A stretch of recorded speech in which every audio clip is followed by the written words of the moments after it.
আমি পামেলা। বর্তমান বয়স ২৮, বিবাহিত ও এক কন্যা সন্তানের জননী। আমার এই কাহিনী আমার সন্তানের নিয়ে। তাই আমার গল্পে আসার আগে আমার পরিবারের কথা বলে নেওয়া খুব প্রয়োজনীয়। আমার জন্ম এক সম্ভ্রান্ত পরিবারে। বাবা মা ভাই আর আমি, এই নিয়ে আমার ফ্যামিলি। ভাই আমার থেকে ৭ বছরের ছোট, তাই ভাই যেমন আমাকে ভয় পেত তেমন শ্রদ্ধাও করত। আমার যখন বিয়ে হলো ভাই তখন সবে ১৬। এবার আসি আমার কথায়। আমাদের পাড়ায় এমন কোনো ছেলে ছিল না যে আমার চোখে দিয়ে গিলে খায়নি। ভদ্র পরিবারের মেয়ে বলে আমি বেশি ছেলে চড়ানো ছিলাম না। বছর ৩ হলো আমার বিয়ে হয়েছে। আমার বর নামী কোম্পানিতে চাকরি করে, বিলাসবহুল জীবনে আর্থিক আর মানসিকভাবে সুখী ছিলাম। কিন্তু সমস্যা দাঁড়ালো শারীরিকভাবে। আসলে আমার বর যে একদমই পারত না তা নয়, কিন্তু আমি থেকে যেতাম। এইভাবে দিন মাস বছর কাটল।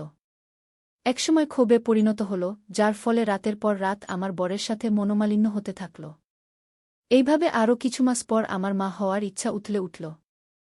আমার সেই ইচ্ছা বরের কাছে প্রকাশ করলে ও রাজি হল আর আমরা কাজে নিযুক্ত হলাম। এভাবে আরও মাস ৪ কাটার পর যখন আমাদের এলো না, আমরা ডাক্তারের কাছে গেলাম। নানা পরীক্ষা নিরীক্ষার পর জানতে পারলাম আমার বরের কম, তাই বাচ্চা দেরি হতে পারে। কিন্তু আমার বর আশাবাদী, তাই আমরা চেষ্টা করেই যেতে লাগলাম। আরও ১ মাস পর আমি আমার বাপের বাড়ি গেলাম। কোনো ঝগড়া করে নয়, আমার বর চাকরি সূত্রে মাস ২ জন্য বাইরে গেল। যাওয়ার আগে রাত ভোর বরকে করেছি যাতে ওকে খুশির খবর দিতে পারি। বাপের বাড়ি এসে আমি খুশি, আমার বাবা মা ভাই সবাই খুশি। এমনভাবে দিন ৫ কাটার পর আমার এসে গেল। আমি ভিতরে ভিতরে ভেঙে পড়লাম। বাবা মা ভাইয়ের কাছে লুকিয়ে হাসি মুখে নিজের কষ্ট চাপা দিলাম। বরকেও কিছু জানালাম না। শেষ হলো, আর শেষ হওয়ার পর আমি বলতে লাগলাম। এইভাবে শেষ হয়ে ৫ দিন কাটল। ৬ দিনের মাথায় আমার বাবা মা গ্রামে ২-৩ দিনের জন্য গেল। বাড়িতে আমি আর ভাই। রাতে খাওয়ার পর আমি আর ভাই যে যার ঘরে শুতে চলে গেলাম। কিছু সময় পর আমার বর ফোন করল, কিছুক্ষণ এদিক সেদিক কথা বলে ফোন রাখলাম। বিছানা ছেড়ে উঠে ড্রয়িং রুমে গেলাম, ফ্রিজ খুলে ঢক ঢক করে জল খেলাম। সোফায় বসে নিজের মনের কষ্ট ভাবতে ভাবতে চোখে জল চলে এলো। এমন সময় আমার ভাই দরজা খুলে আমার কাছে এসে বলল, দিদি কি হয়েছে রে? তুই কাঁদছিস কেন? তখন আমি মনে মনে বাসাটাকে ছোট ভাইকেই সম্মান বেশি করে বলতো ঠিক হবে না। আমি বললাম, তখন যে তুমি ঘুম থেকে উঠে আমার ওখানে একটু একা থাকতে দাও, সম্পূর্ণ দেখতে পেরেছে। বলল যে দিদি তুমি যে এখানে বসে বসে কান্না করতেছ সেই বিষয়গুলো কিন্তু আমি দেখেছি, যার জন্য তোমার এখানে এসেছি। আমি তো তুমি যেটা হয়েছে সম্পূর্ণ দেখতে পেরেছে। বলল যে দিদি তুমি যে এখানে বসে বসে কান্না করতেছ সেই বিষয়গুলো কিন্তু আমি দেখেছি, যার জন্য তোমার এখানে এসেছি। আমি তো তুমি যেটা হয়েছে সেটা বলার চেষ্টা করো আমাকে, আমি যদি সলভ করে দিতে পারি তাহলে তো তুমি আর সুখী হলে। আমি বললাম, না সেরকম কোনো সমস্যা না, সেটা আমাদের পার্সোনাল সমস্যা। সেই সমস্যার সমাধান কারো কাছে নেই, সেই সমস্যার সমাধানটা শুধু আমরাই করতে পারব, সমাধানটা কেউ করতে পারবে না। তো যেটা আমার জীবনে হয়ে গেছে সেটা তুমি শুনে কি করবে বলো? তুমি কিছু ছোট মানুষের ছোট ভাবি থাকার চেষ্টা করো। যেগুলো হয়ে গেছে তুমি তোমার রুমে গিয়ে ঘুমিয়ে পড়, রাত অনেক হয়ে গেছে, সকালে তোমার আবার প্রাইভেট রয়েছে, তো তুমি তোমার মেয়েকে ঘুমিয়ে পড়ো, সকালে তোমাকে আবার প্রাইভেটে যেতে হবে। তুমি এখানে কথা বলো না, আমাকে আমার মধ্যে একটু থাকতে দাও প্লিজ, শান্তির জন্য। শান্তির মধ্যে আমাকে অশান্তি দিও না। তুমি তোমার রুমে গিয়ে চলে যাও, যেহেতু বাসায় আজকে কেউ নেই। শান্তির মধ্যে আমাকে অশান্তি দিও না। তুমি তোমার রুমে গিয়ে চলে যাও, যেহেতু বাসায় আজকে কেউ নেই। আমার মুখটা কিরকম কথা শুনতে পেলাম আমার ছোট ভাই কিন্তু এক পর্যায়ে কান্না করতে বলে, দিদি তোর কি হয়েছে বল না, তুই আমার একমাত্র দিদি, তোর সাথে এরকম ঝামেলায় থাকি সেটা কি আমরা ভালো থাকতে পারি? তখন আমি বললাম, আমার ভাই না, তুই আমার এখান থেকে চলে যা প্লিজ। আমার একটু যে সমস্যা সেই সমস্যার সমাধান কেউ করতে পারবে না, প্লিজ আমাকে একটু একা থাকে দে না, আমি একটু কষ্টের ভিতরে আছি রে ভাই। সে পোস্টে কথা আমি কাউকে বলতে পারতেছি না, আবার সহ্য করতে পারতেছি না। এরকম কষ্ট মানুষের জীবনে যাতে না আসে সেটা আমার চিন্তার বাহিরে ছিল। এরকম কষ্ট মানুষের জীবনে আসলে সেটা মানুষ সহ্য করে নিতে পারবে না। সেটা হচ্ছে মানুষের কি সেটা তো বুঝতেই পারতেছি, সেটা পার্সোনাল বিষয়। তারপরও তোকে আমি একটু বোঝানোর চেষ্টা করলাম, হয়তো দুলাভাইকে নিয়ে কোনো সমস্যা হয়েছে তোর, আমি বুঝতে পেরেছি। তো সমস্যা নেই, দুলাভাইয়ের সাথে আমি পার্সোনালি ভাবে কথা বলব, যে কোনো সমস্যা থেকে তাকে সমাধান দেওয়ার চেষ্টা করব। তুই চিন্তা করিস না প্লিজ। দেখ আমাকে কয়েকদিন সময় দে, দেখের মাঝে আমি সবকিছু বিষয়গুলো স্বাভাবিক তৈরি করে ফেলব। আমি বললাম। আমি চোখ পুছে হাসি টেনে বললাম, কই কাচ্ছি কই? তুই যা ঘুমোতে। ভাই আমার পাশে বসে বলল, না যাব না, আগে বল তোর কি হয়েছে। বলে আমার চোখের দিকে সোজা তাকিয়ে রইল। আমি আর নিজেকে সামলাতে পারলাম না, ভাইয়ের বুকে ঝাঁপিয়ে পড়ে কেঁদে উঠলাম। ভাই হতবাক হয়ে বসে রইল। আমি কাঁদতে কাঁদতে আমার সব কষ্ট বলে ফেললাম।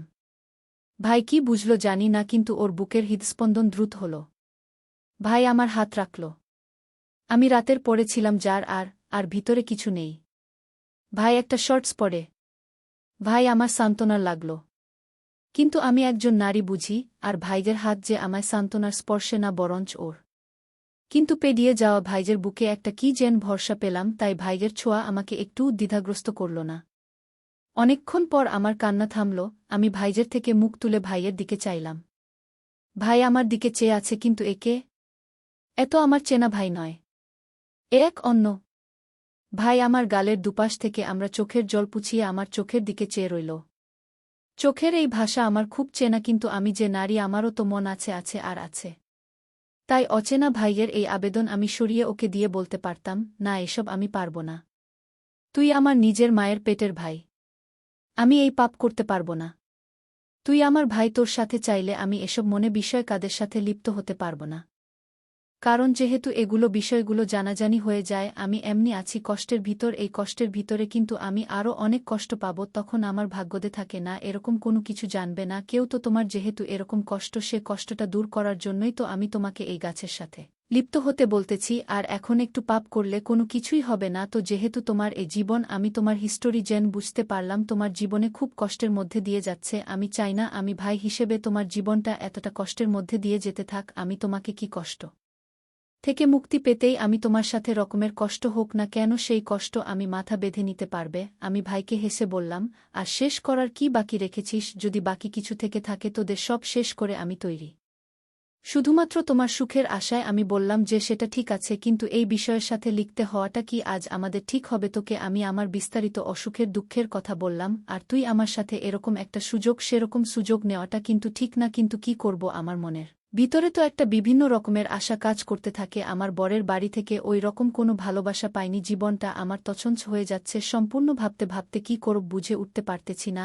আমার জীবনে এরকম কিছুই জানতো নেয়াটি কি আজও ঠিক হবে, সেটা কিন্তু তোমরা অবশ্যই কমেন্ট বক্সে জানিয়ে দিবে। কি করব ভেবে উঠার আগে সে কিন্তু আমার সাথে এরকমভাবে প্রায়, মানে কি বলবো আর বলার মতো না। তার এসব কোনো কার্যকলাপ দেখে আমি খুবই অবাক হয়ে যাই। এত অল্প বয়সী, এতটা এক্সপার্ট হয়ে গেছে সম্পূর্ণ বিষয়, সেটা আমার অজানার বাহিরে ছিল। আমি বুঝতে পারতেছি তার মাঝে আসল বিরক্ত কাজ করে। যাই হোক, তার সাথে কিন্তু এক পর্যায়ে যেহেতু বাসায় কেউ ছিল না, তার সাথে আমার কিন্তু অনেকক্ষণ একটানা ভালোবাসা দান করার চলতে থাকে। সে এক পর্যায়ে আমার জমিতে চাষ করতে থাকে, আমিও তার থেকে ভালোবাসাটা পেয়েছি। সে ভালোবাসাটা কখনো ভুলার মতো নয়। তো এরকম ভালোবাসা তোমরা কি জীবনে কাউকে দিতে চাও? দিতে চাইলে অবশ্যই কমেন্ট বক্সে লিখে যাবা। আর তোমরা যারা আমার ছেলের নতুন করেছ, তারা অবশ্যই চ্যানেলটিকে সাবস্ক্রাইব করবেন। পরবর্তী ভিডিওগুলি দেখার জন্য ধন্যবাদ সবাইকে। ফুল ভিডিওটি দেখার জন্য দেখা হচ্ছে পরবর্তী নতুন আর কোনো ইন্টারেস্টিং ভিডিওতে।